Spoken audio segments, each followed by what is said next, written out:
Jack Nelson looks like a typical 7-year-old boy, but he has a life-threatening disease and must spend 2 to 6 hours a day in this vest.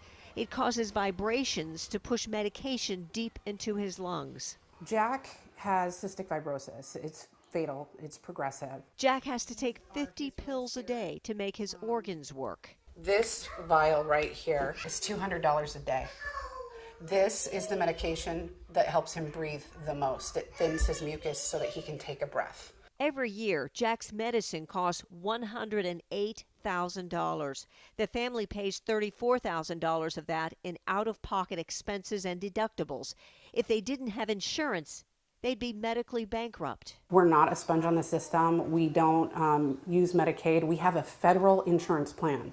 But Tasha says she's terrified that the Trump administration attempts to dismantle the Affordable Care Act will have devastating impacts for families like hers. When the ACA was signed into law, there was 4 years from the time it became law to the time that we were actually covered. 4 years without coverage will kill a lot of us. And a gap in coverage for kids like mine is literally deadly.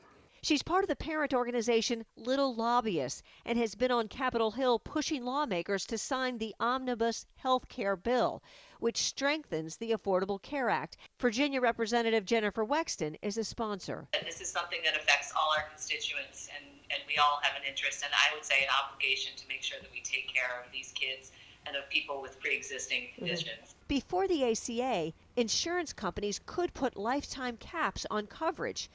Tasha Nelson says if this legislation isn't passed and those lifetime caps come back, Jack's life is in jeopardy. With the ACA intact, we're safe.